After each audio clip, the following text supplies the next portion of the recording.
चीज़ों को, व्यक्तियों को, हालातों और परिस्थितियों को नियंत्रित करने की हमारी प्रवृत्ति ही हमारे लिए सबसे बड़ी बाधक बन जाती है।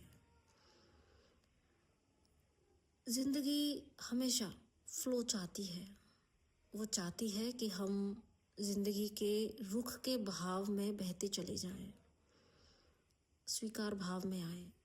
जो हो रहा है उसे समझें, स्वीकार करें और सबक लें और इस तरह ज़िंदगी का सहयोग करें। इस तरह चलेंगे तो ज़िंदगी हमारे सही गंतव्य तक हमें ले जाएगी। पर जहाँ हमने विरोध किया, किंतु परंतु करके सब कुछ अपने नियंत्रण में करने का प्रयास किया, तो हम रुक जाएंगे। लेकिन भ्रम होगा कि हम बढ़ रहे हैं। तो आत्मा की उन्नति हमेशा फ्लो के साथ बहने में है, स्वीकारोक्ति में है। नियंत्रित अगर करना है तो वो सिर्फ हमारा बेकाबू मन और भावनाएं हैं। मन और भावनाओं की ये उथल पुथल का कारण ही ये है कि हम दिमाग चलाते हैं कि सब कुछ हमारे हिसाब से हो, हमारे नियंत्रण में हो। पर क्या ऐसा संभव है?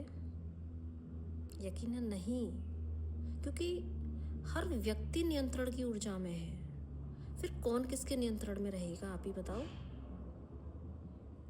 इसलिए जीवन आज बिखरा है सभी का, क्योंकि समेटना क्या है ये नहीं पता। नियंत्रित किसे करना है पता है, हम सभी जानते हैं, बहुत सुना है, पर सीखा नहीं है।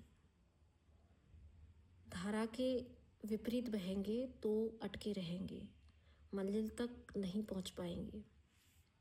इसलिए समझदार वो नहीं जो नियंत्रण की शक्ति दूसरों पर चलाए। ऐसे आप और हम सिर्फ अपनी नज़र में विजेता हो सकते हैं, पर दूसरों की नज़र में आई थिंक हम टॉक्सिक ही कहलाएंगे, भले ही सामने वाला व्यक्ति कह पाए या ना कह पाए।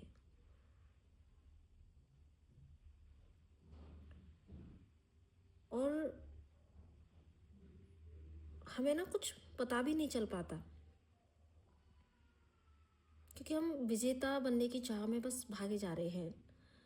सब कुछ समेटना चाहते हैं, नियंत्रण करना चाहते हैं, लेकिन यकीनन ये ऊर्जा हमें चैन से बैठने भी नहीं देती।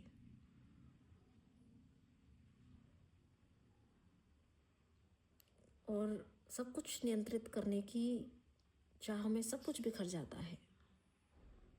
जितना समेटने की कोशिश करेंगे, जितना नियंत्रित करने की कोशिश करते हैं, लेकिन हम देखते हैं सब कुछ उतना ही बिखर रहा है। हमें लगता है कि हम जीत रहे हैं, लेकिन हम कहीं ना कहीं अंदर से थक चुके होते हैं, हार रहे होते हैं, आत्मा का दमन कर रहे होते हैं।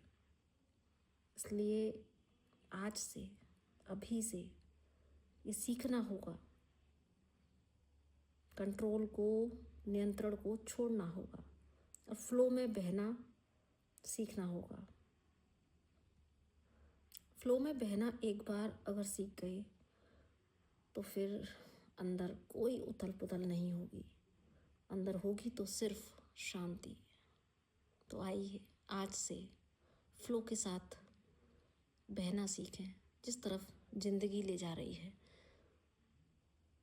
और इस नियंत्रण की, इस कंट्रोल की एनर्जी को सरेंडर टू डिवाइन कर देते हैं कि प्रभु अब मेरे जीवन की कमान, मेरा नियंत्रण आप ले लो, क्योंकि मुझसे नहीं समेटा जा रहा।